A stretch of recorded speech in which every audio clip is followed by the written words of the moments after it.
Ladies and gentlemen, boys and girls, children of certain ages, welcome back Okay.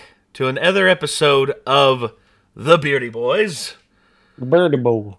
Yes, Bird for boys. the last couple of weeks, we have been deprived of a certain individual. This individual has been on a little bit of a sabbatical due to personal reasons, but now has returned to the fold.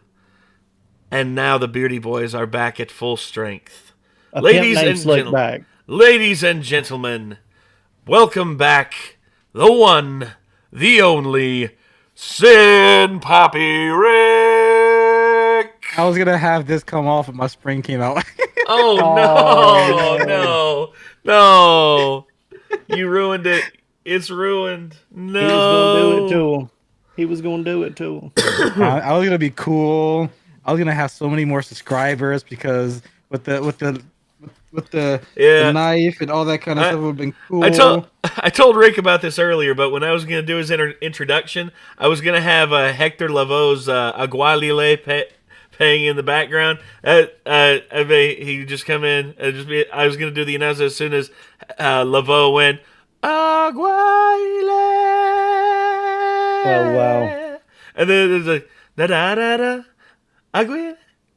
My Aguanile, my.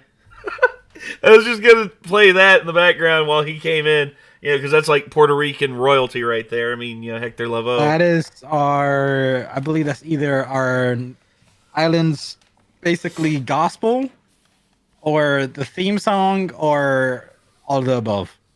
I think if There you you go. are a Puerto Rican and you say you hate Aguanile, you might as well just excommunicate the race entirely. Hmm.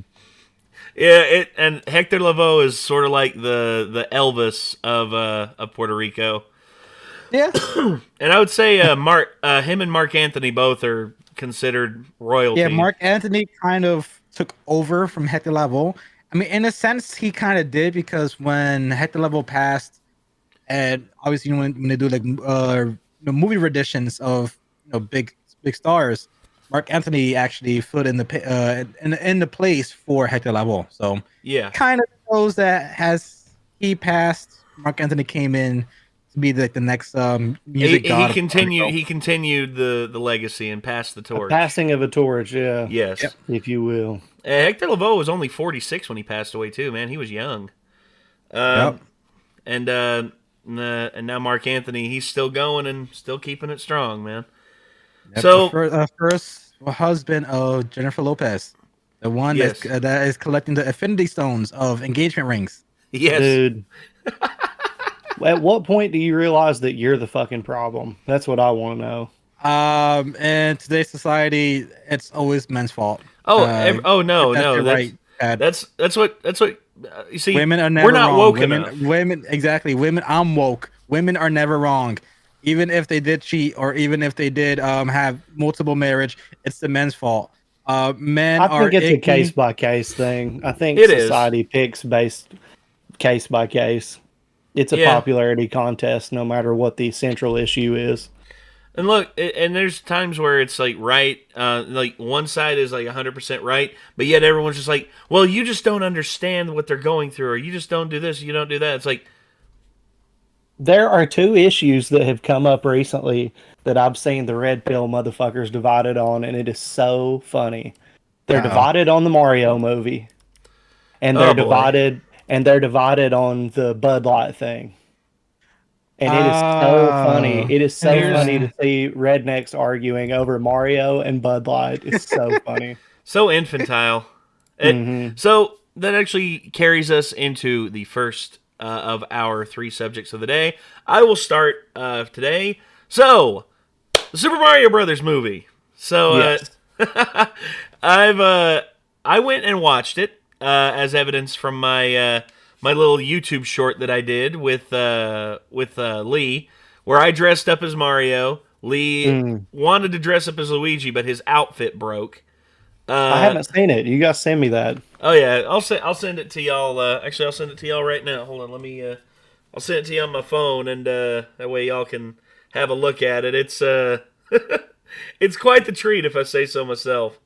Because we're just sitting there having a blast. And come on, share video and copy onto Discord. And here we go. Paste. Oh wow, y'all really do be pimping. Oh yeah, big pimping, dude. Come on.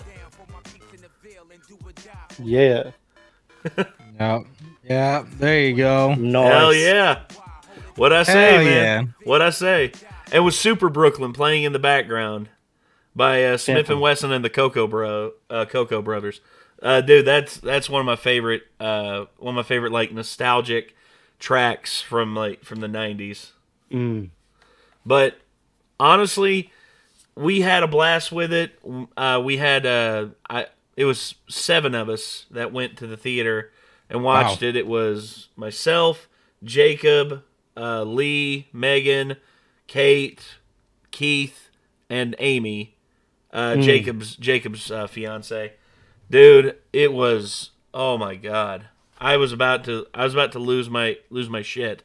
Just how awesome it was. I can't believe it's an actual good Mario movie on the big screen, and people want to say that it's and people want to think that it's shitty. Okay, fine. I mean, I'd love to hear your thoughts on it and everything, but me, I thought it was good.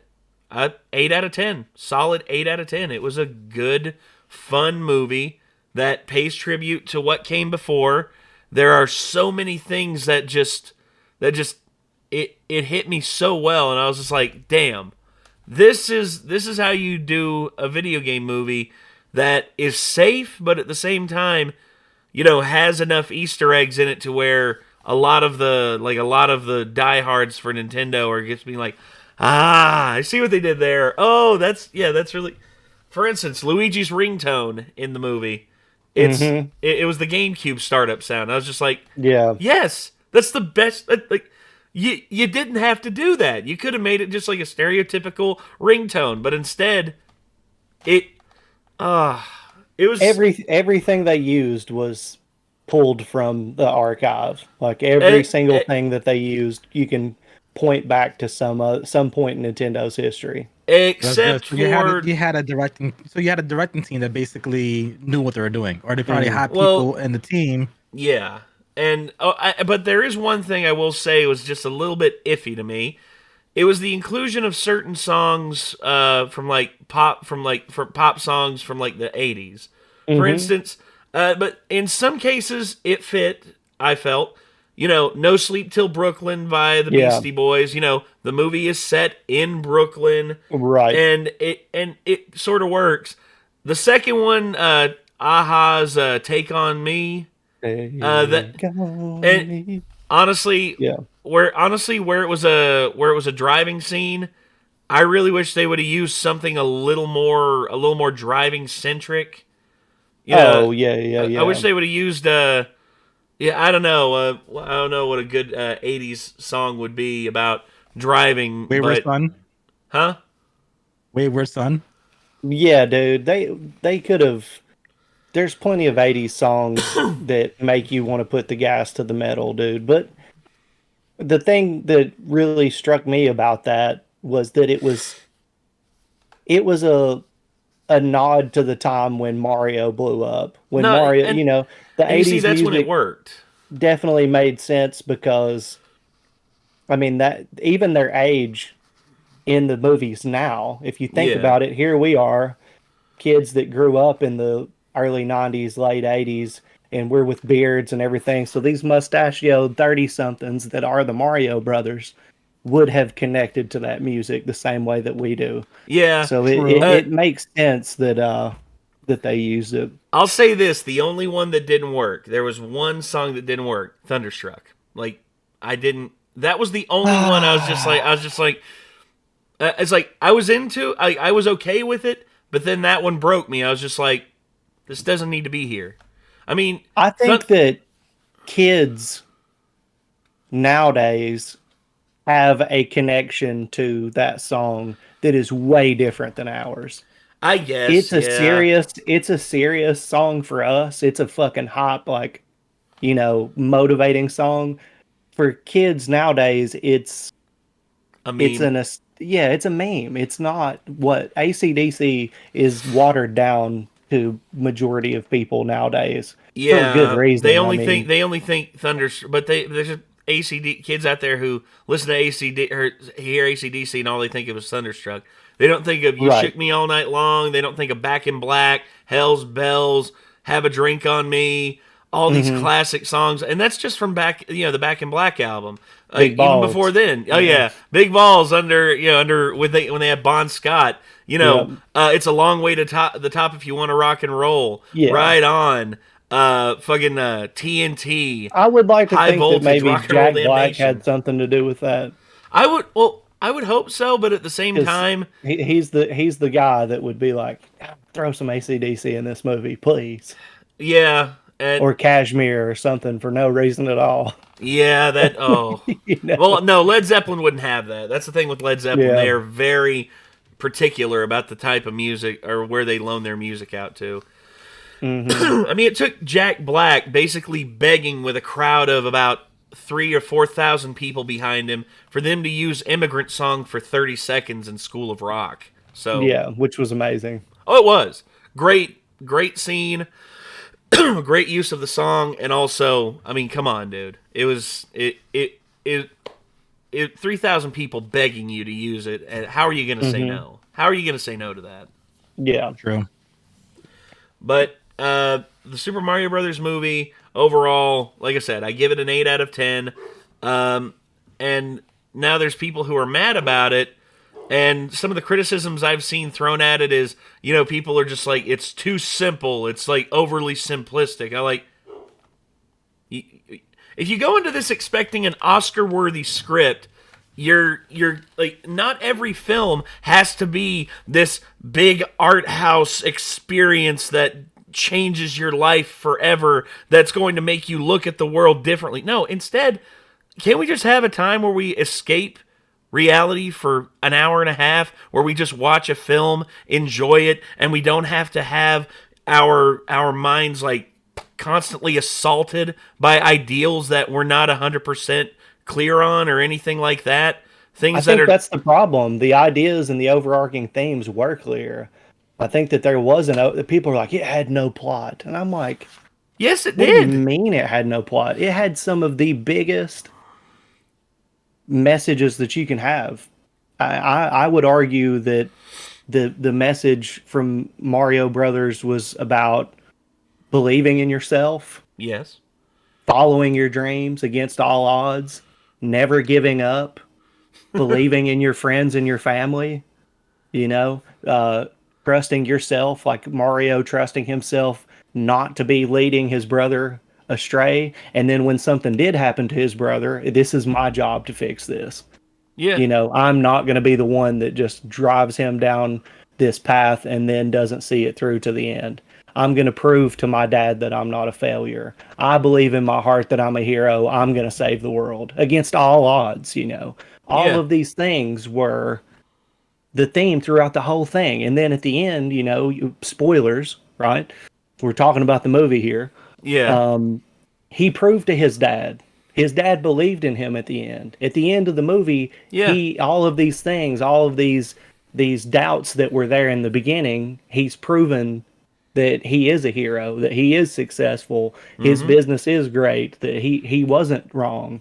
And it was all about self-belief, love of your family, Mm-hmm. and facing obstacles to prove all of that.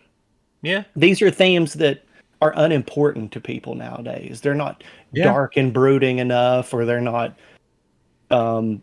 Mentally. against society enough, or it's just it wasn't Mario is not this crazed anarchist with a troubled past that needs to fucking be out here No. breaking social norms or He's doing any of this. He's a clean cut baby face. he's just an average Joe. He's an average Yeah. Joe Yeah. trying to achieve something that is difficult. It's a difficult What's wrong task. with that message, though? What's wrong with the message of people telling you that you can't, that you're wrong, your stuff will never work, and then you working your ass off to fucking achieve what they said you couldn't. Well, What's wrong with that message? well, there isn't anything wrong with that message. It's just due to what a lot of society in terms of films is conditioned to nowadays. It has to be within a certain they would see that as a safe plot that's like in the box of safety, and it's like Okay. Okay, and that's what I'm saying too. It's just like, okay, so you're saying that it's treaded water, but yet it still does a great job telling the story, but because it doesn't challenge the quote unquote norms of it all, we're supposed to hate it. But that's the thing that makes something that challenges the norms and is really good exceptional, because it usually doesn't work. So No. when it does, that's exceptional. It needs to be celebrated. So, yeah, that's why it's not the norm. If the norm is to be abnormal, then there is no abnormal anymore. That's the Yeah. norm. Yeah. And the fact of the success of this film is that it was made on a budget of $100 million, and it's already made over, I think, $400 million. Wow. Just in the last, not even a week. Which scares me. It scares me too, and I'm excited. Because Hollywood's going to receive the wrong message from that. Well, they're going to think, now we need to grasp the teat of video games and squeeze that for all it's worth. Just like they did comics. Ignore the fact that this film was a success because it was not one that's usually done that way, and they stuck so close to the source material while doing new things many different times, which is kind of the theme for Mario, right? Yeah. Mario is not the same, and each adventure, shit's completely fucking different. It's reinventing the wheel. That's every time. It is. And so that kind of works for him. That doesn't work for Banjo-Kazooie or Crash Bandicoot or Earthworm Jim. If you go out and fucking start fucking up with all their lore, it's well, you see, they did with Crash Bandicoot. As soon as they started doing too much, his shit fell apart. Yep. And thankfully they've revived it, though. The newer ones, It's About Time is a great... I think It's About Time's a great game. Well, they did the remakes, and then they kind of went along that line. Exactly, which is great. It's what it took. It took a revitalization of the originals to really make people realize, we had something great here. Why did we fuck it up? Dude, watch. This is going to strike a chord with you, Rick. They'll make a Metal Gear Solid movie. Now, if it's going to be... one in production. If it's going to be actually, it's going to actually be a Metal Gear Solid movie is still a big question mark. That's what I'm scared of. The person who's playing Solid Snake is Oscar Isaac, Moon Knight. Okay, now here's the thing. I like Oscar Isaac, and I think he could pull it off, because he's a dedicated actor, and I've seen him transform into different characters. I mean, if you want to, you look at him in Moon Knight, and then go watch Inside Llewellyn Moss, and you'll see the difference in how he's able to shape himself as a character. Now, I would I would worry about who the director is. I don't know who the director is. That's why I'm saying, because Metal Gear is complex, and it's if you fuck up the first movie, you can't do sequels, because how it's structured in a weird way, but it's comprehensible for people who understand the lore. So it's that's why I'm kind of scared, because they haven't gotten anime right yet. I don't think they ever will. It's you had Uncharted. So it's Tom Holland obviously is a phenomenal actor, but to get him as Nathan Drake, bad move. Yeah, they could have got anybody. Because Nathan Drake, he's like a 6'3" or like a 6'2". Yeah, badass. He's a fairly big guy. He's a gunslinger, all that kind of sorts. I don't see Tom Holland as a gunslinger. No, obviously he's a web slinger. He's a web slinger. Put 50 pounds of weight on your back in a backpack and do 20 pull-ups, and you can be Nathan Drake. Well, here's what I'll say: they had a perfect Nathan Drake about 10 years ago, but yet they refused to move forward with it because Sony couldn't make up their damn mind if they wanted the film to be R or PG-13. And the person they had was Nathan Fillion. Nathan Fillion is the prototype. He was the archetype for a lot of Nathan Drake's antics based upon Firefly and the other series that he's been in. Yeah. And Nathan Fillion was dying to play Nathan Drake. He loved much the like games. Laura Croft and Angelina Jolie. Yes. Like She was the prototype. Yes. It was almost perfect casting. And here's the thing. The film was moving forward, but when it stalled out, Nathan Fillion was just like, okay, hey, Adi Shankar, you want to make a short film to show Hollywood what the fuck they missed out on? Oh yeah, let's do that. And they did it, and it was awesome. I mean, they got Stephen Lang, they got Ernie Reyes, they got so many great people to be a part of it, and I was just like, damn, they missed the fuck out. This could have been great. If only they would have just taken the shot. Metal Gear, if they would have made a movie about 10 to potentially 12, 14 years ago, they could have cast the person who fucking voices David Hayter, Snake. David Hayter. I'm gonna give it an image of how he looks like. He has a whole Solid Snake hair. Mm-hmm. And if you, especially in this image, they base the Solid Snake off of him. But can they cast him now? Him looking like, obviously he's older. No, unfortunately not. Or a Metal Gear Solid 2 movie? No, Snake is in his early 20s in Metal Gear Solid 2. And even in Metal Gear Solid 3, that's Naked Snake, which is the father, even he himself was maybe mid-20s, early 20s. But if you would have got him years ago, about 10 years ago, that's David Hayter 10 years ago. I think that would have worked. Perfect. But Oscar Isaac. He don't have it, man. I mean, he don't have the look. His facial bone structure is just too bony and too pointy. Well, and that's why I think if he were to put on weight and put on a little bit of muscle, because Snake, even though why does Hollywood have to make the same people act in every fucking movie and every because show they're safe and everything? They're safe. Hollywood wants safe.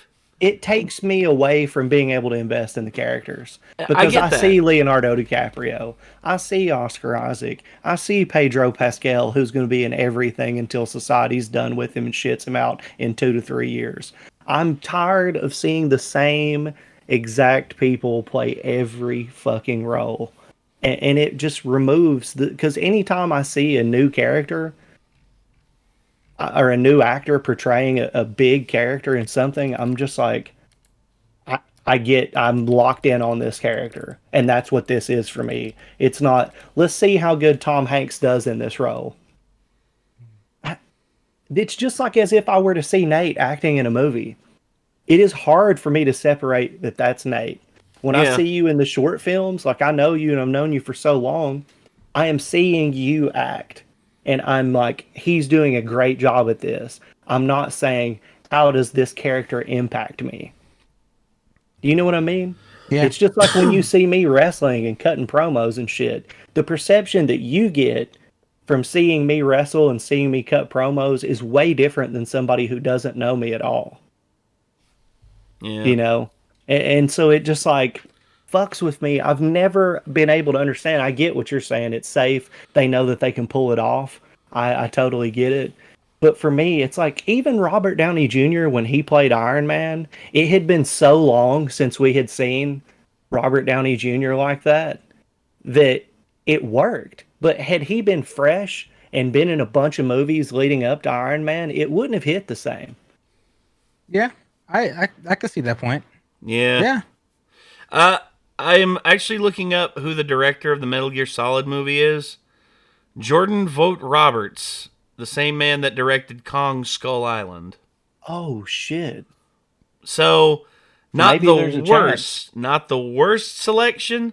And plus he's been on pre-production of this film since 2019. So he's dedicated 4 years of his life to it. And also he's an avid gamer, aka he actually participated in Death Stranding alongside Hideo Kojima, and he also has directed multiple video game trailers and has been in multiple games, such as Destiny 2 and PlayerUnknown's Battlegrounds.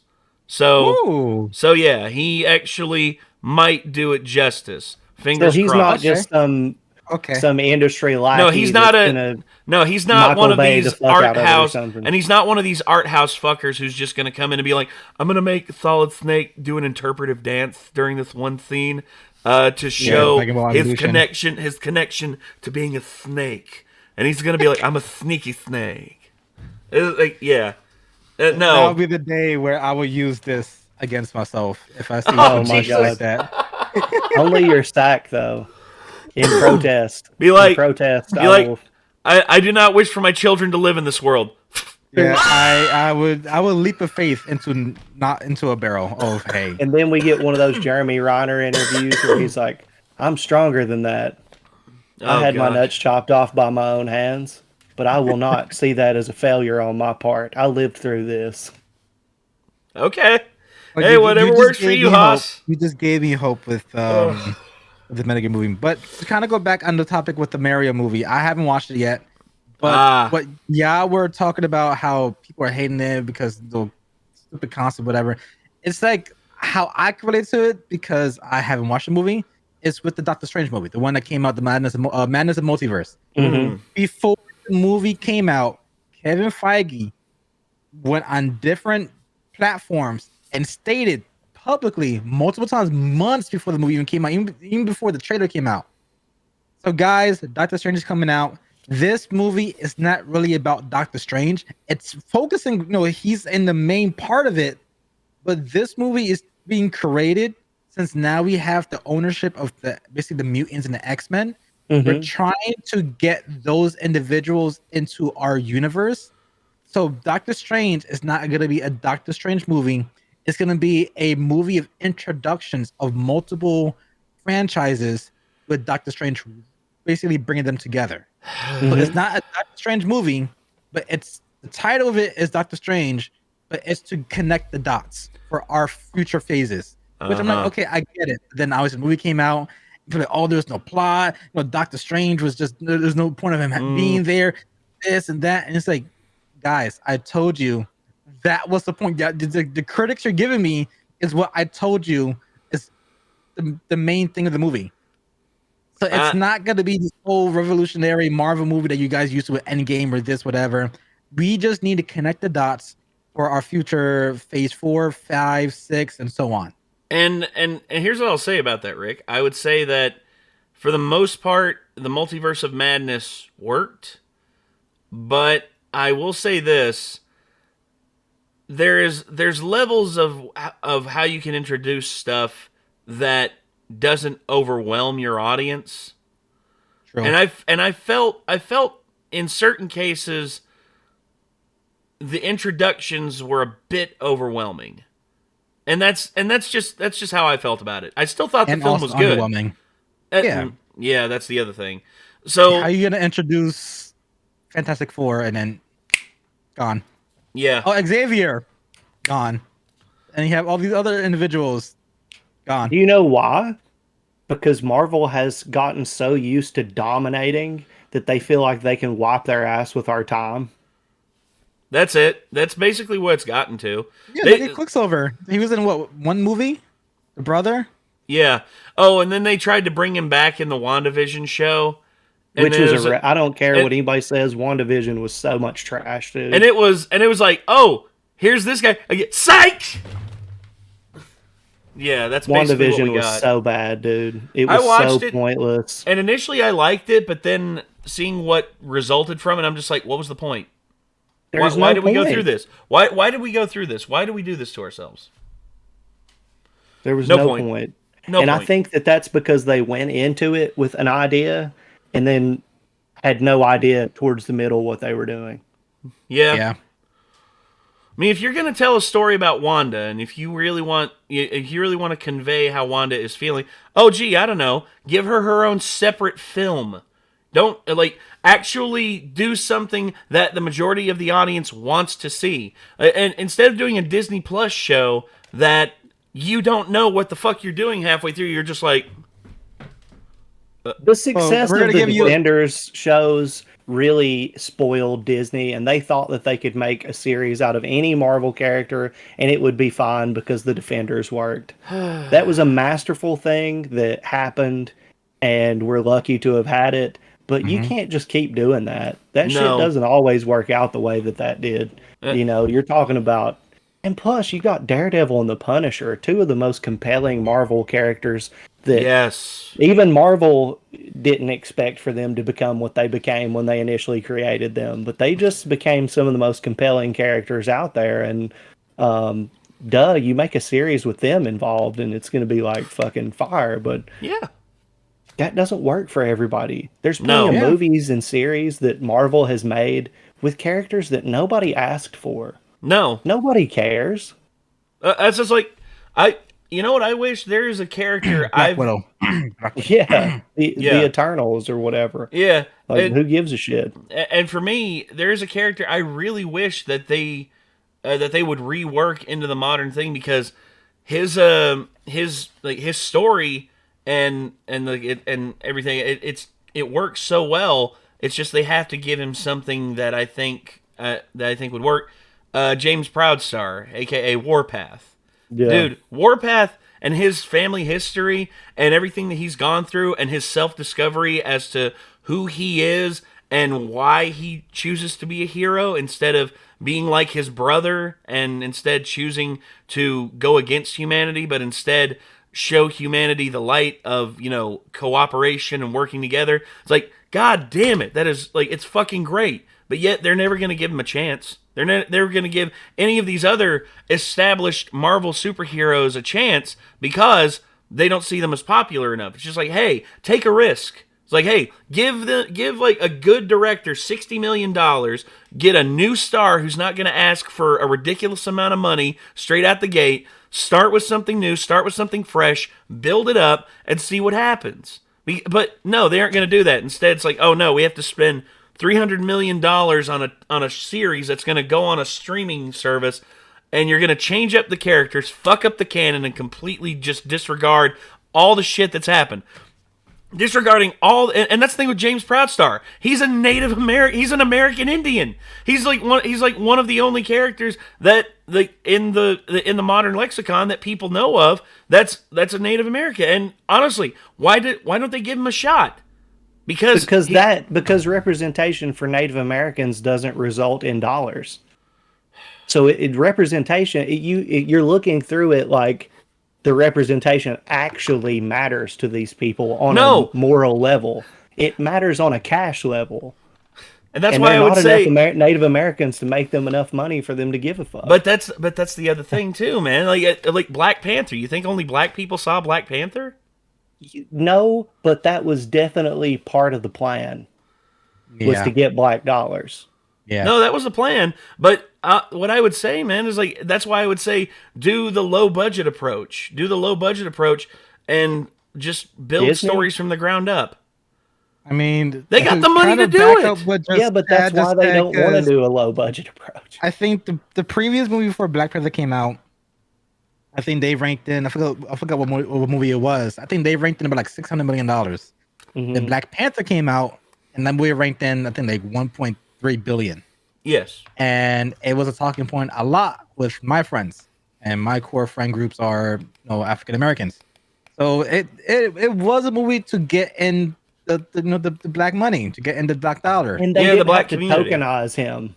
No. He already was black. I do think that they neutered Black Panther, I think that they made Wakanda look like a much more utopian place.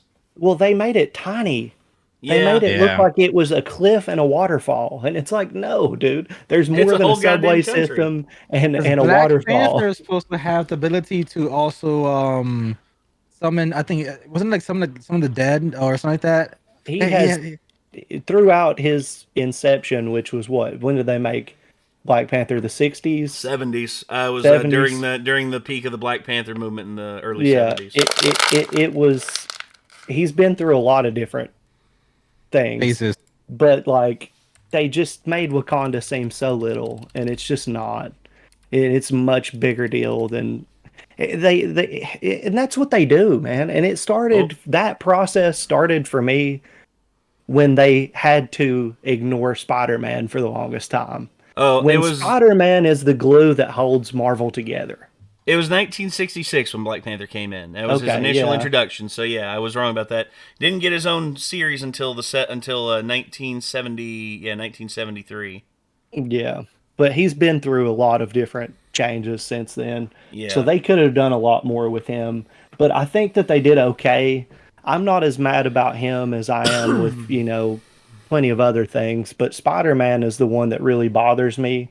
He's the main character of Marvel. He is the most recognizable face of Marvel. His stories overarch almost everything that happens in Marvel. He's the most unlikely, unsophisticated. The social grace is lacking on Spider-Man, of course. He's a wisecracking asshole. That's where they got it for Deadpool. Yeah, originally he was a nerd, but then he developed very slowly into a wisecracking ass. Right. But, the out of necessity early phase of the MCU ignoring Spider-Man because they had to just went on for far too long. To the point where they try to act like he's a side man, and he is not. He is the man that holds Marvel together. And the as money evidence that from his films. Yeah, the money that the Spider-Man movies make are in the face of all these other movies with all these cameos and appearances for whoever have been middle fingers to the whole situation. The Tobey Maguire movies were smash successes. There hasn't been even, the third one, which people say sucks. Yeah, but it was still a good... Made a big amount of money. Good. Yeah, it was still a banger, as far as the box office is concerned. He never fails. And it's because he is the main character of Marvel. Let's stop pretending like all these other fucking... Who else? When you think of DC, you think about Superman or you think about Batman. When you think of Marvel, first thing pops in your head is Spider-Man. Oh, you can obviously Wolverine, Punisher, all these other badass characters in Marvel. But Spider-Man is the guy. I would say the only one, you mentioned Wolverine. I would say Wolverine is really the only one that I could see being potentially on equal footing in terms of the zeitgeist of Marvel. Like, when people think of Marvel, they think of... For instance, like Wolverine, when the X-Men movies were dominating, a lot of people... Like Wolverine was the most popular character by far. Yeah.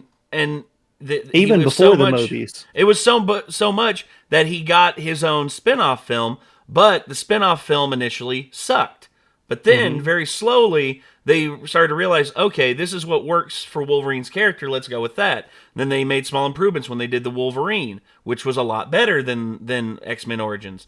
And then they did Logan, which is one of the most heart-breaking and most endearing love letters to the X-Men franchise I've ever seen. Yeah. And while it did try and start up the New Mutants, which eventually petered out and did nothing because of the transition from X-Men and the Marvel properties going from 20th Century Fox to under Disney, and also the fact that the film was hot garbage. I'm not apologizing for saying that. The New Mutants film is fucking terrible, and anyone out there who wants to debate me on it, I'll happily do that, but yeah. I mean, a lot of the X-Men movies weren't the greatest, if we're being real. No. But even before the movies, Wolverine had his own video games, his own comics that were successful, his own, tons of things. Wolverine was his own character that could stand alone from the X-Men, no problem. I would say the vast majority of the X-Men films, I would say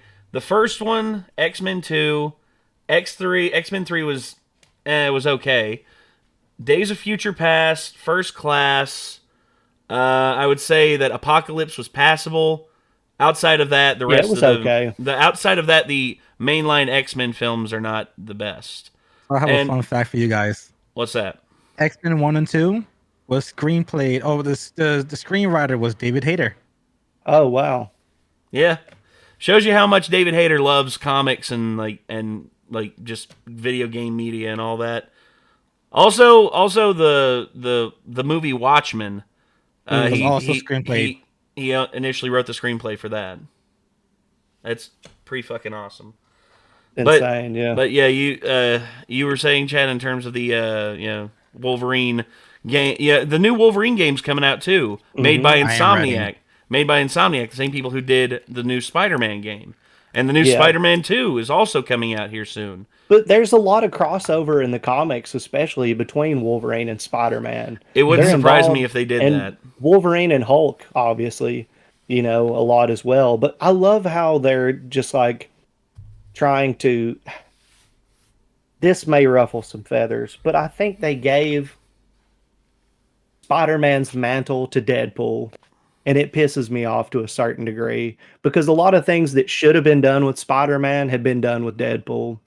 The interactions with the X-Men specifically, where I get, Deadpool being a part of the fucking unit that Logan was in and all this other shit, and he's in his whole creation. That's great, but it's again a spot where they're making Spider-Man look like a side man.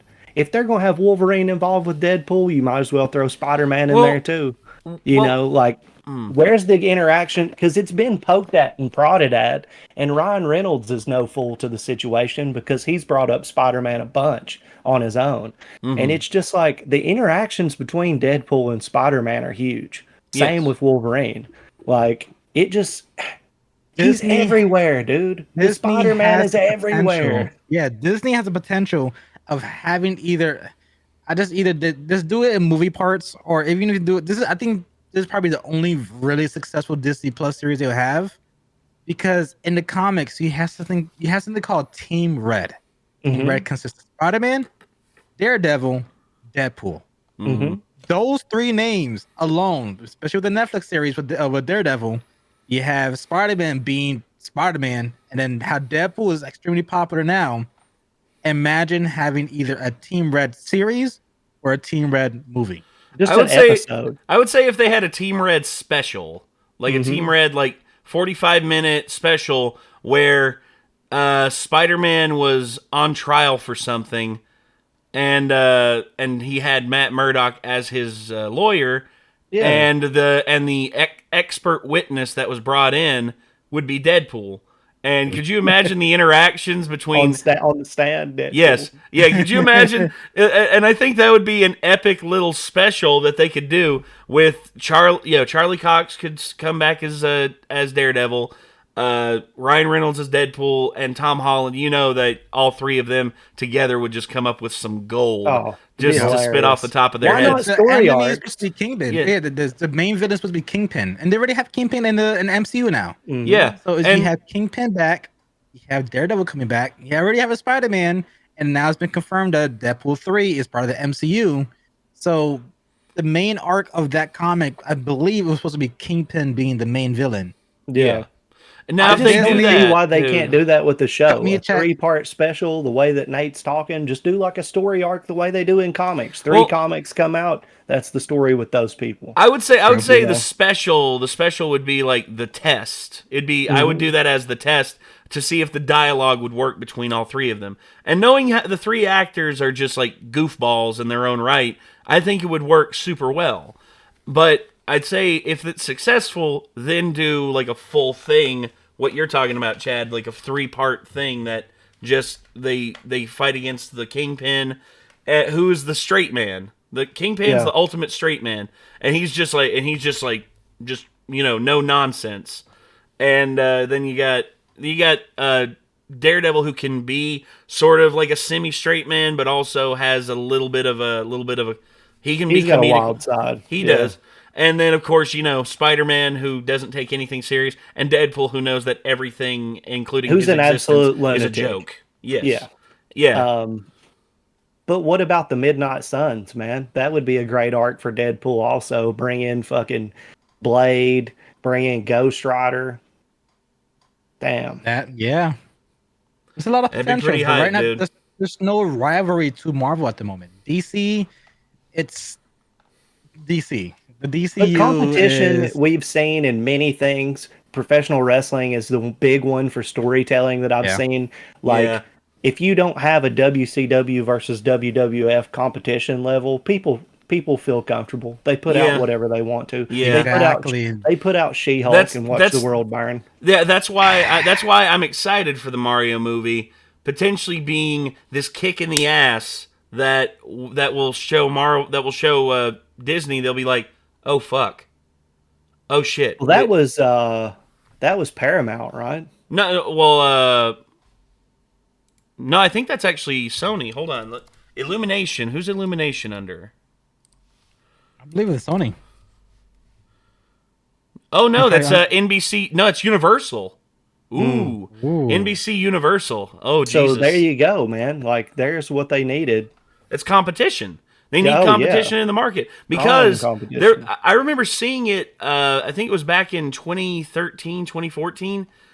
Four of the five highest grossing films of the year were all by Disney, and all four of those films made over $1 billion apiece. Jesus. So, and it was from Pixar, Marvel, and Star Wars. All of the films that came out, it was just like all Disney. I was like, Jesus Christ!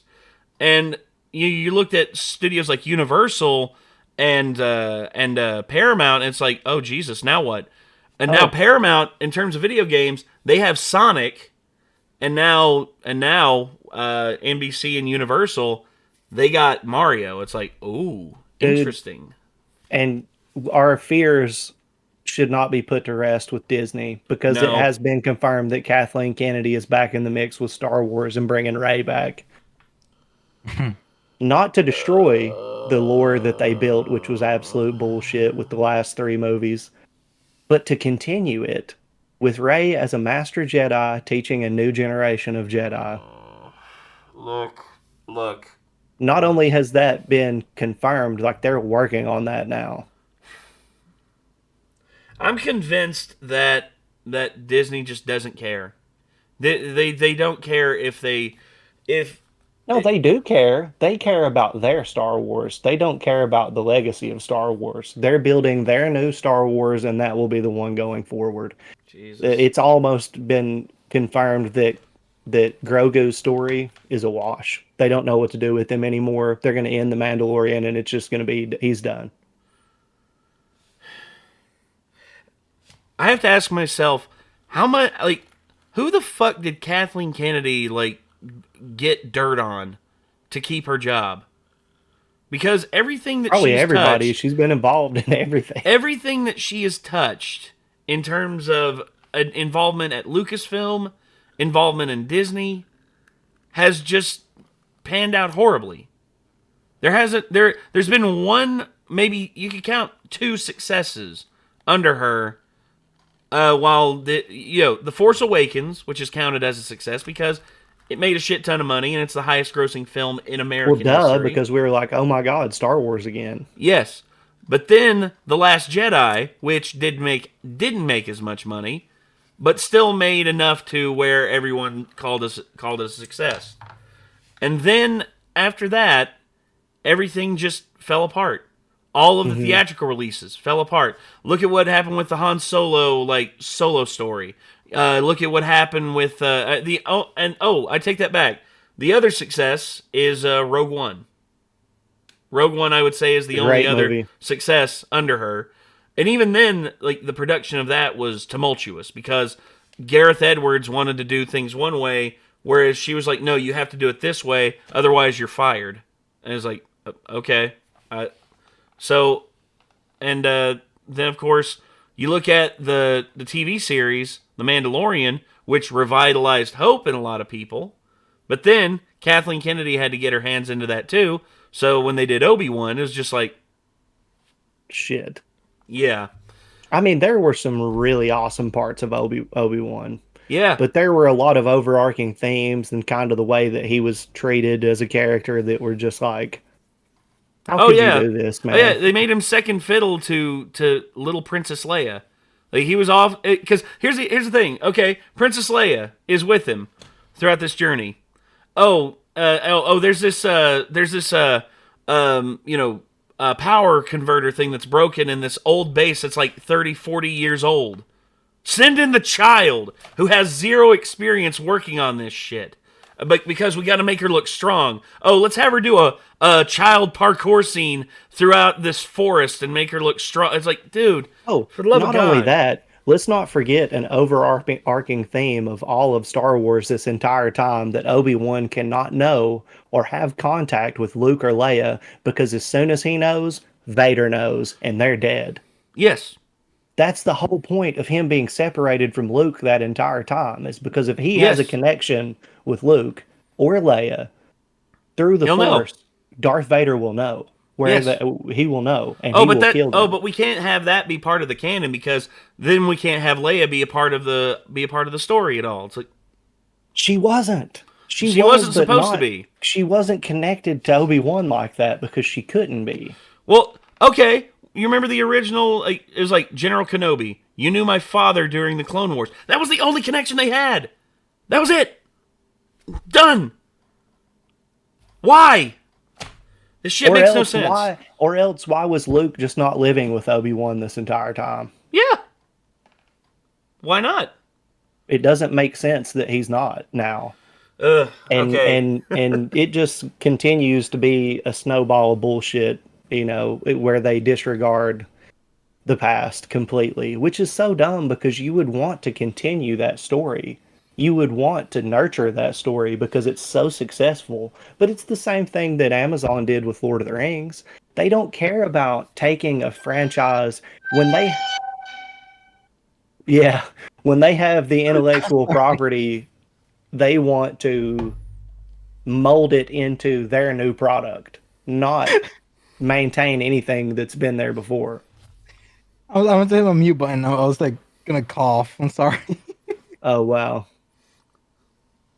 It is suspect though. Okay, hold on. I got to mute real quick, guys.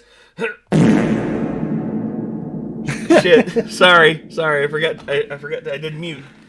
Fart and shit. Anyway, so yeah, we hammered on about this. I was gonna say, have we even gone That's into the show, folks.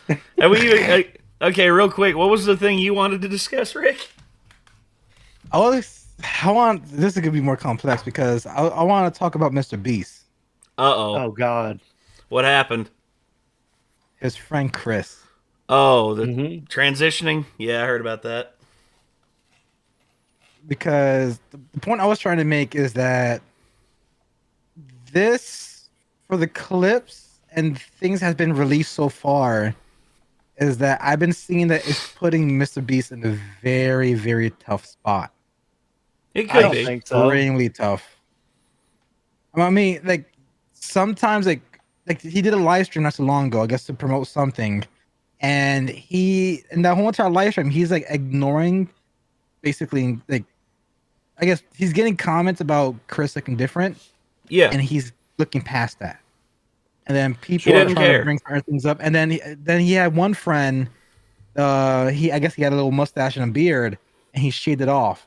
And he tried to play it off like, "Oh yeah, you talking about him? Like, yeah, he looks different without a beard, right? Oh yeah, his beard is gone." And he started like look past like Chris, and even Chris is like, "Oh yeah, look at he has no beard now. That's so different." So it's like I'm looking at that kind of transpire, and I'm seeing like little clips here and there, where I guess like there's some visible cues that it probably is bothering him, but he can't really talk much about it. It's a landmine topic, dude. There's no real way that you can. They're trying to bait him into something. Yeah, and that's the thing. Both sides will do that, and both sides will look to take a piece of MrBeast because someone wants to be the one who's going to take him down. Much like, because there's people out there who seek to destroy others to make themselves famous. Yeah. That's and who's bigger on YouTube than MrBeast right now? Nobody. Exactly. Well, and it's also no different than if somebody got on if we were doing a live stream when you were going through your shit and the stuff you've had to deal with, and people kept going, "Where's Rick? Why is Rick not here? Have you seen Rick? Why isn't Rick here?" And we're not going to sit there and like address that. That's your business. It ain't got nothing to do with what's going on the stream. So I'm just going to overlook that. Well, to make this, I'll just say this: there was something that happened on our channel. We have someone who, during the lifetime of them being on the channel, they did transition. Yeah, Quinn transitioned, and that's the thing. And it was a female to male transition, and it's something I can't really like fully discuss in the time frame that we have here. But I'll say this: here's what I'll say about MrBeast not addressing it or not wanting to confront it or anything like that. He knows it's going to be misconstrued. They know that they're going to see his interactions or say, and they're just going to assume, and they're going to like hook that and anchor that to their story and their plot line. They're going to put it out there. People are going to believe it, and it's going to start a whole hate train against He's Mr. making Beast. kids want to do this. Exactly. Yeah, Exactly. exactly. Had the, You know. the red Exactly. pill, blue pill kind of And Right. And here's what I'll say. colliding now. When people confronted me about it, when people talked to me about it and said that, it's like, how do you feel about Quinn transitioning? Here was my response, and I fully expect MrBeast one day to come out and say this. Ugh. I do not care what someone of my friend does with their body or does whatever they... As long as they are safe, as long as they are happy, and as long as it is a decision that they are making of their own volition, I do said as not much care. on and that's Twitter. Mr. MrBeast came out and said that he fully supports his friend. Yes. Because somebody came out and said, these are not your real friends. You'll see in a few years that they led you to hurt yourself and celebrated you for doing it. And it's like, and he came back and said, this is not true. We love Chris. Yeah. Your comment has just been ratioed, and it was. Yeah. And the thing is, like, your all's personal business is not my fucking business. So No. my opinion on what you guys are doing in your personal lives is completely null and void.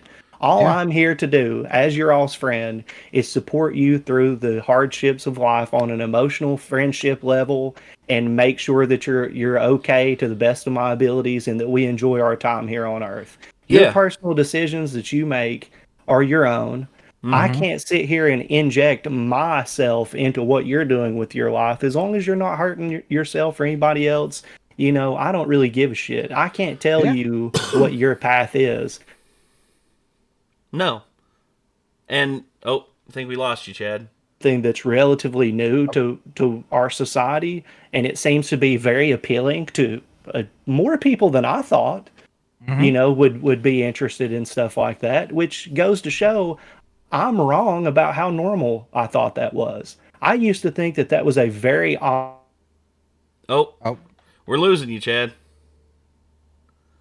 Changing their gender or that and it turns out I know a ton of people that are feeling more free to express that feeling and that thought and everything. So I've for the longest time been wrong about how marginalized of a group that was. I thought maybe one person in my lifetime I would ever know that felt that way. No, I know a ton. And here's what I'll say about it. It's still a group that is still on the minority scale of just like how people overall feel, but it's still black people are minorities too. No, and that's what I'm saying. Black people, and that's what I'm saying. That's still, we have 300 million people in this country, and 4 to 5% of that is still millions upon millions of people. Right. And to say that how they feel or how they do their life is wrong, that's incorrect. You see, it goes on along the whole line. It's like, as long as they're not hurting anybody else or anything like that, I don't care what they do. I don't care what they do or how they feel or what. It's whatever. So, and even though personally I have my beliefs and I have my stuff that I know conflicts with certain things within the dogma of the trans community, and honestly, I've talked with Quinn about it, and Quinn's completely accepting of how I feel about things, and doesn't, and because our friendship goes deeper than that of that's what matters. Yeah, the dogma is bullshit. It is, and truth is, it's just like the whole thing. I respect Quinn's right to call himself or themselves whatever they wish, and my whole thing with it is just I respect that. And Quinn respects my wishes and my thoughts as well on stuff. And to force people into thinking the same way that you do. Look, just because you look at gender one way doesn't mean everybody has to look at gender the same way. See, there are people who believe in the gender binary. Then there are people who don't. There are people who see gender as a spectrum. And that's how you believe it. If what you believe is what you believe, cool. As long as you're not hurting anybody else, or as long as you're not As long as you're not like shouting down anybody or telling them that how they're living their life is wrong. You're a horrible person for living your life that way. Because you don't believe what I believe. You're literally the Antichrist. Yeah. It's stupid when people do stuff like that. It's Yeah. stupid when people force their way in on shit and just try and especially when warp they it. use religion as a fucking vindication for their hatred of other people. It's Dude, like even if it's not a you are compelled by Jesus Christ to love your neighbor. yes, Yep. regardless of their sin. Yes.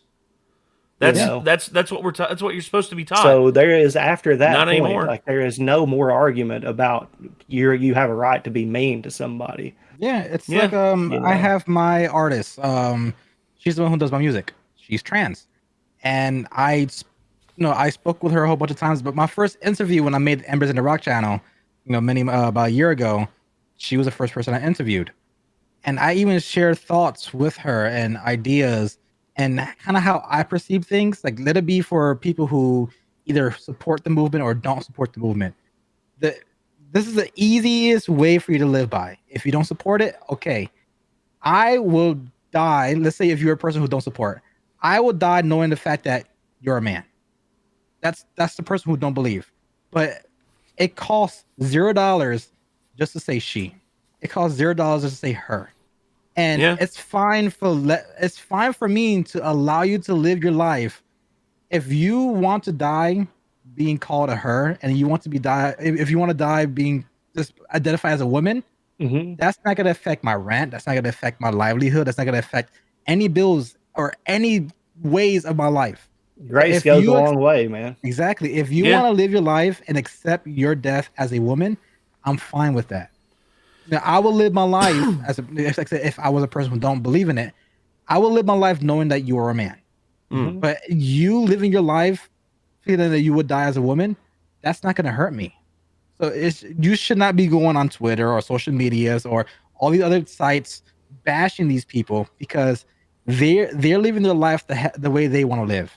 So if if they're born one way, but they say they want to die this way, just honor it. There's so many people when they have their dying wish. These people have their dying wish. Their dying wish is to die non-binary. Their dying wish is to die a female. Their dying wish is to die a man. Their Those are dying life wish. choices, man. I don't understand why. It's just like, dude, you smoke cigars. You couldn't fucking pay me to smoke a cigar.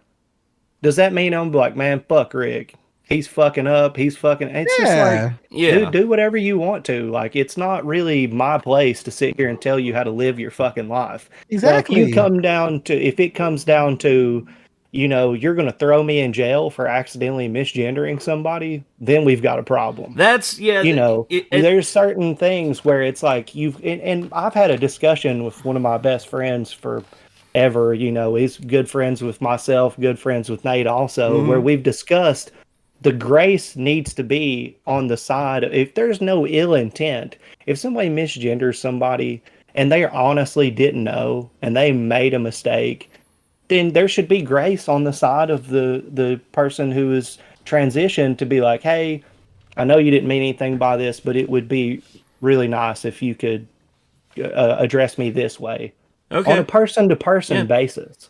Yeah. That's These how it should things- be. Yeah, there's no To clear, expect a blanket term, just again, that's you're asking someone to basically look at the world how you see it without ever prior talking to anybody. Before we about were it. so connected, it wasn't that way. I couldn't assume anything about you until we started our conversation, except for the styles that were very abundant. Like if I knew that you were a punk rocker because I saw you had a Dead Kennedy shirt, or if I knew, that's how we used to know like things about each other before we actually talked, like our styles and kind of stuff like that. But then you would talk to somebody and you'd find out you didn't know shit. So it was just like every time I met somebody, it was a fresh book. And I got to learn about this person. Yeah. And then we built those connections. Nothing was expected of me outside of common courtesy to know about. But nowadays, it's like people expect for you to know a laundry list of things about them before Yeah. you actually It- speak. True. and if you don't, and that's the thing, you don't know the things about these people, and if you misrepresent or misspeak about it, they're gonna treat you like, there's people out there who will hear that and they'll treat you like you're the worst person in the world because you didn't know that about them without And ever these are trying. individuals. Yeah. Yes, these are individuals These that are individuals. you have to get to know each other. That's how this works. Yeah. That because this isn't just a thing where you can instantly just like swap the back of your iPhones together. Oh, I instantly know all the information about this person. Generalizations have become very popular because Yes. people want the simplest answer to everything, even if it's wrong. And our friend Jesse, like I was just talking about, he faces a lot of generalization and people thinking things of him based on his accent and where he's Yeah. from, when he's totally not that. Like they expect him to Yeah. be a total, conservative red pill Well, redneck because they he's expect from him to also be like a brain dead mongoloid that has a exactly cousin, that like his cousin and his mother are the same person.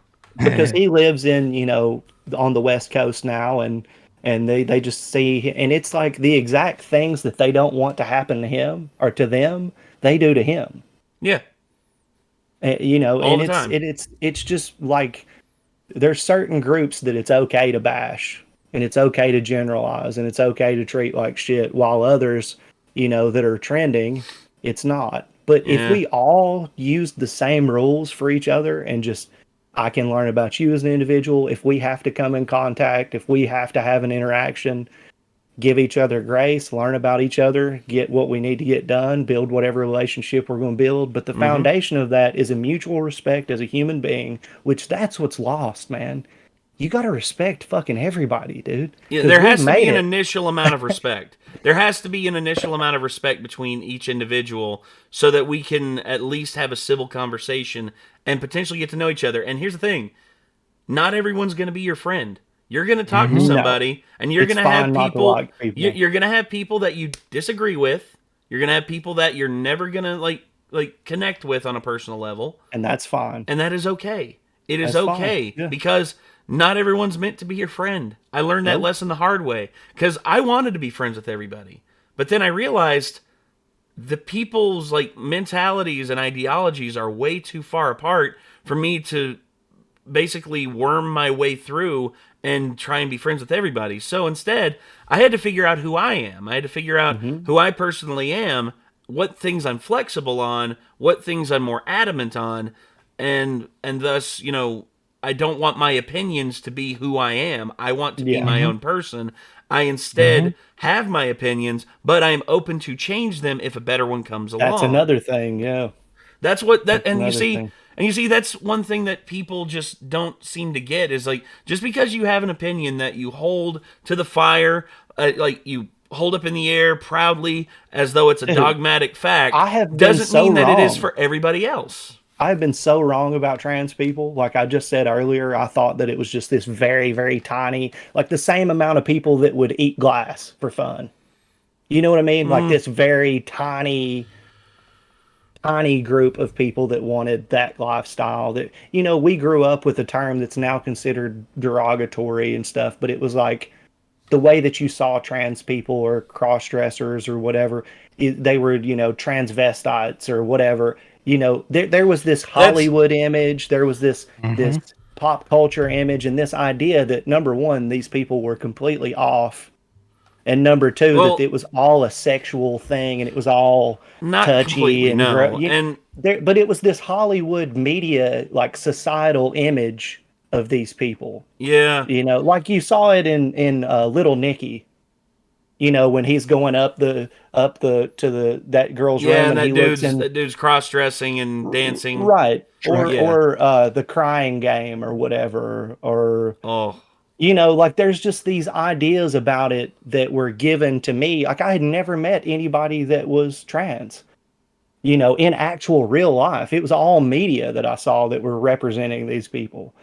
But then the more that people are feeling free to come out, the more that I've been exposed to these individuals who are in this scenario in real life.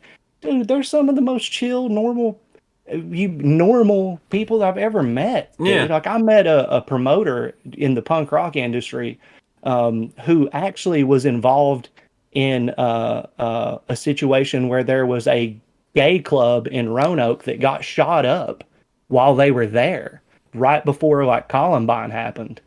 I bet you didn't know about that, Nate. There was a shooting inside of a gay club in Roanoke in the late 90s that killed a bunch of people. And they were there. They were one of the managers of that club. You know, this person who's been through a terrorist attack, who has been persecuted and shit for the longest time, that's been openly trans for a really long time, treated me with so much respect. You know, explained their situation that, hey, by the way, I don't know if you've noticed, but I transitioned a long time ago, blah, blah, blah. And I was just like, dude, this is one of the chillest fucking people that I've ever met that has so much reason to be angry and like in your face about it, but was just handled their situation with so much grace and was so respectful. You know, the situation with Quinn, getting to know him and understanding that situation, and several other people that I've like gotten to know, really know them as a friend. It's like, they're just trying to live their fucking life, dude. Yep. Yeah, most of them are, and that's with most people. Most people who are in into just discovering who they are. That's all it is. It's all about discovering who you are and how you feel about things. And I'm not gonna tell people that they can't do that. I'm not gonna tell people that they can't.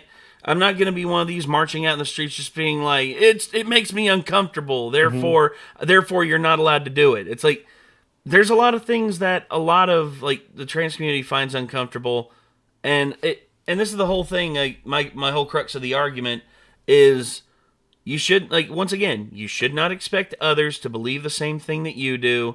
And it's like, whenever the trans community makes the demand that everyone should respect like the pronouns and respect what people say, and to a certain extent, yes, I 100% agree with that. I think on a personal level, if you know the person and you respect the person enough to do that, but you shouldn't expect everyone to do it, because there's just people out there who are not going to do it.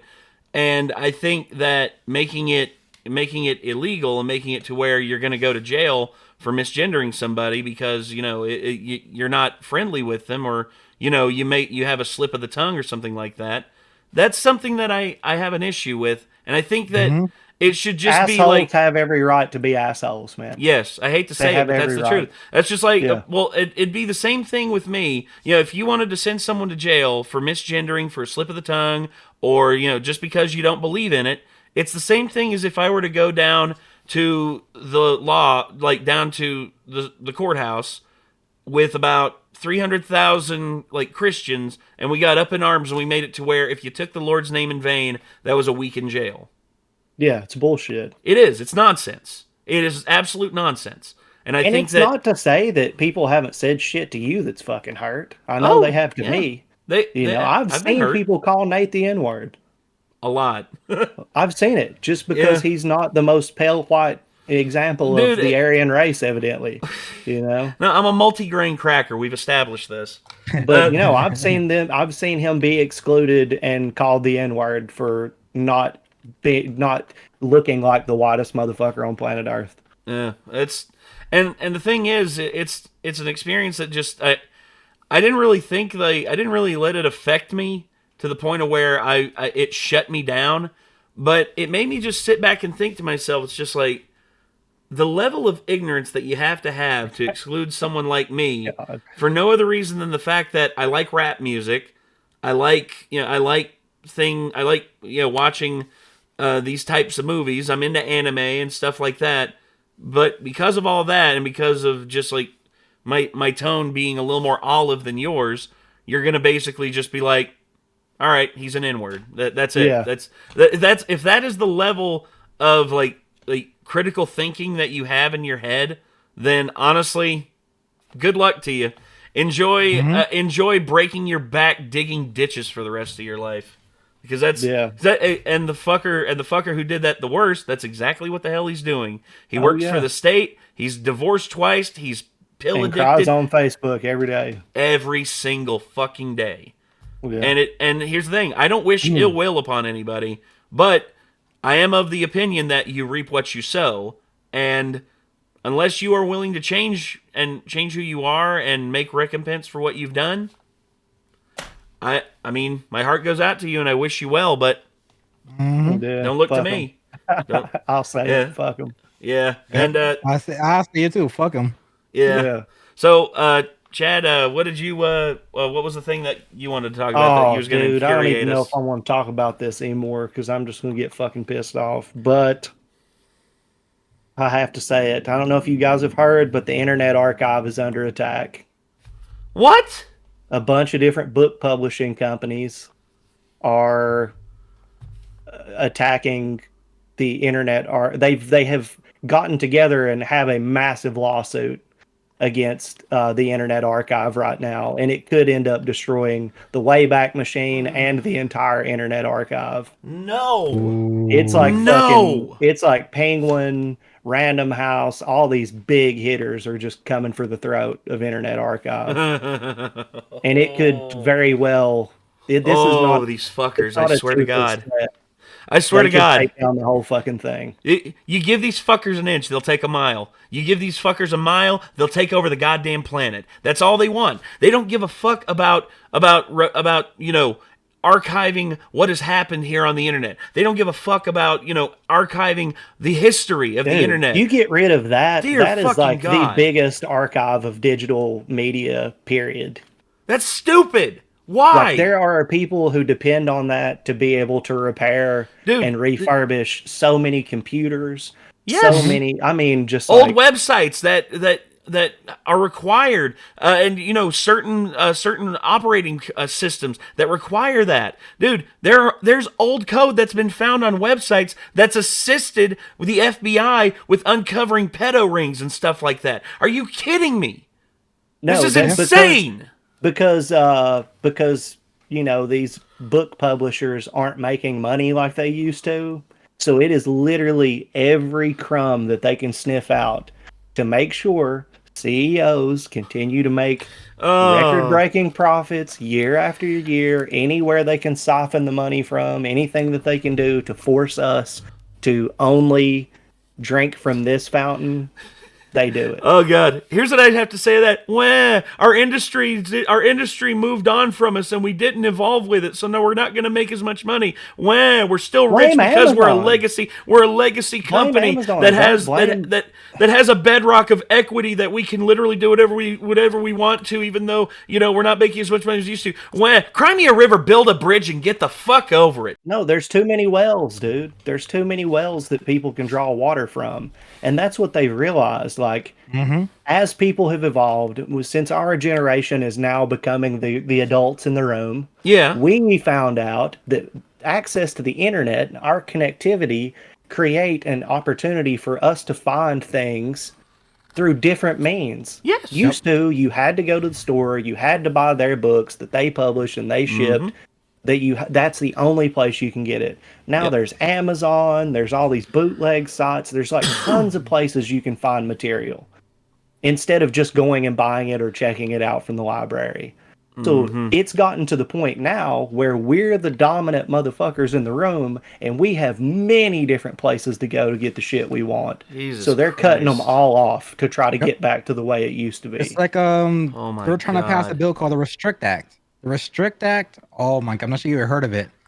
Basically, VPNs are illegal.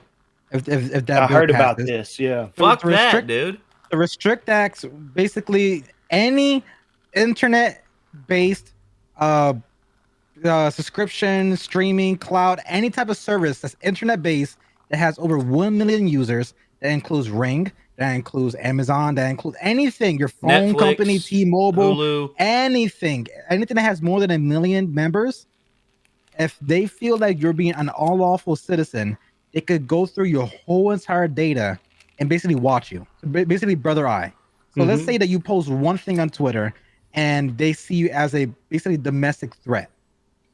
So with the Restrict Act, they could go through your webcam, they could look at your cameras, they could go through your YouTube, they could go through your every history, ring cameras, spy on you, all that kind of stuff. So basically, And the Patriot Act 2.0.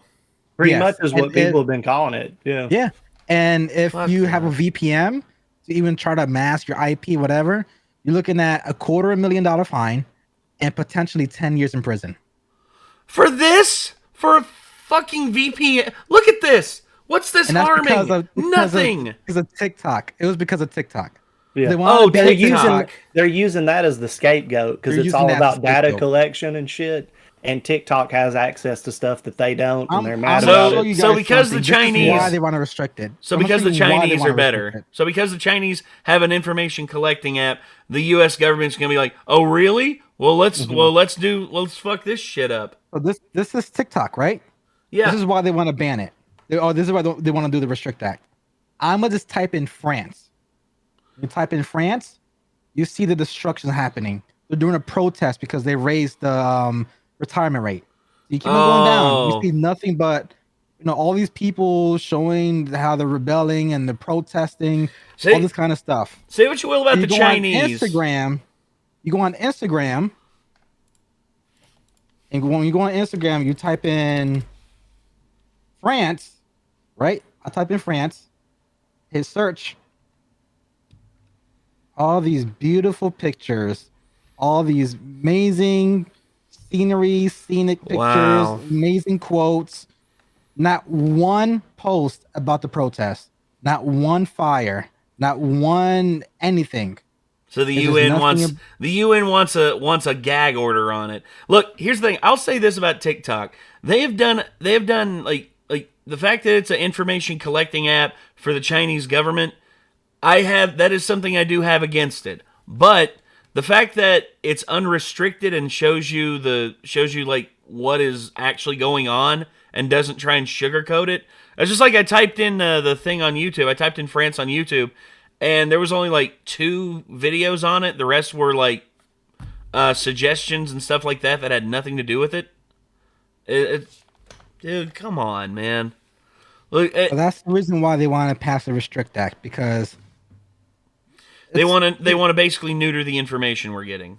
now this is Twitter. I typed in France. You can see on top France, and same thing. Scenic, nice soccer. People Dancing. playing Oh, around. No, there's a one. protest. There was one. Yeah, there's one right there. Yeah. Someone dancing in a protest. Yeah, someone dancing, but you get the point. Yeah. Now you get it here and there, but it's not oversaturated. They're trying to like hide it. Well, that's how they do it, man. They hide the truth, and they basically you get a kernel of it, but you don't get the whole meal. Yeah. And that's what makes it easier for them to warp it into what they want.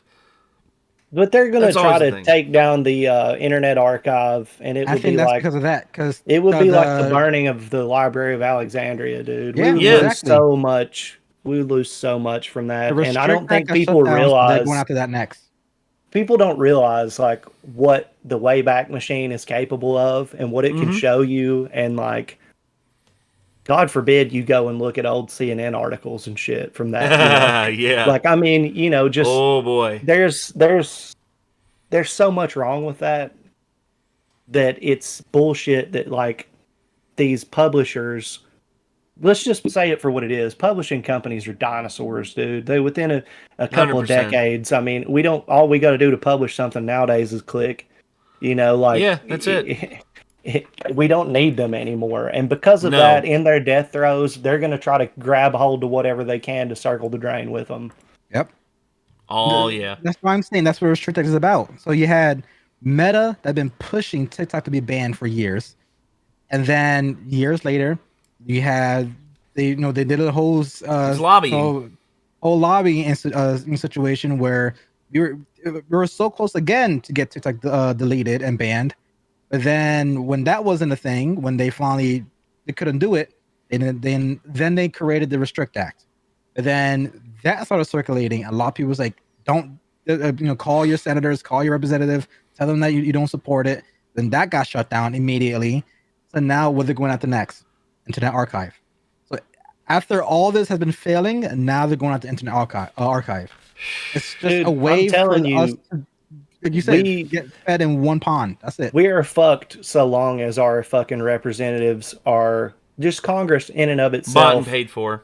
Well, even that is not as bad as the fact that they're inept and too old and don't understand the technology they're talking about. We should not have people who are True. 70, 80 years old They don't know representing. how to use TikTok. They have no No. idea what it is. They can barely use a No. fucking dial-up router. You know, like Ain't that the truth? these people have full-on conversations with Alexa and think that it's like a sentient being. Like Does TikTok connect to Wi-Fi? I just Yes. don't understand. Like it's not even the fact that they're bought and paid for. I would rather have somebody that's bought and paid for but knows what the fuck they're being paid off to talk about. Yeah. It's like the Ignorance whole is 5-hour the debate on TikTok with the CEO. One representative literally told the CEO of TikTok, "Is it true that TikTok, if you turn on your Wi-Fi, it connects to your internet and it sends signals to download your data?" And the TikTok CEO is like, anything that's internet based, when it connects to your Wi-Fi, it connects to that service. That's with anything with internet. Why didn't they have actual experts advising them on this? Why weren't there actual tech experts with each senator they don't want that. advising It would them? make sense. It would make sense. Exactly. And they Anyway, say, TikTok have face recognition. Why does it use face recognition? It sees eyes. Why does it see eyes? Because, well, we integrated the code from Snapchat. We saw how popular Snapchat was, and we decided to use the same coding mechanism, which is a company that's from your country, and we just expanded on that. So we are using we have a US based TikTok service that we keep away from the Chinese aspect or the Singapore aspect or anywhere around the world. There's a strictly US server for TikTok, and we just copy and paste what your media platforms use. That's legally by law. mhm. We follow yours. Oh So boy. if you are complaining about what we're doing, we're copying and pasting your country's laws, regulations, and your policies for the media, your Or social else it media. would be easy to take them out. If they weren't following the rules, it'd be easy to take them out. Exactly. God, You know, dude. but it's all bullshit at the end of the day. Yep. All we're going to see in our lifetime is the neutering of the internet. And it'll take power away from the people because knowledge is power. And they don't Yep. want us to have that. No. That's for sure. Why would they want? Why would they want the grand populace to have access to something that can potentially show them the truth of what is out there in the world? It exposes the charade, you know. It does. Mhm. It exposes a lot of the charade, but yet the U.S. government's not going to allow that because it poses a danger to the American people. You know, the fact that all the lies and the bullshit that we've posted up over the last X amount of years is just going to be exposed because we did such a shit job hiding the truth. Like, Yeah. God have mercy. Well, it was much easier before we could do this. Oh yeah, much easier. It was much easier for a lot of things to happen before everything was recorded. But here we are. You know, I think this has been a good discussion. This has been a lengthy one, but it Fruitful. definitely covered a lot of great conversation, and I'm glad to be able to do this with you guys, man. Mhm. Yeah, same, dude. Well, either way though, I think that's gonna kick it here, man, because we've been going for an hour and a half, and yeah, so I think it's about time for Rick to hit the pasture. I think it's Chad. I'm not sure what plans are for the rest of the day. We'll figure it out. We'll get something lined out. But gentlemen, as always, I want to thank y'all for participating in this and bringing topics to light, and for us to discuss, and for us to put out there for the world to enjoy. What are the topics that you want us to discuss in the future? If we find any interesting, we might just do that. So Yeah. feel free to let us know. And until next time, though, everybody, signing off. I'm Nate. I'm Rick. I'm Chad.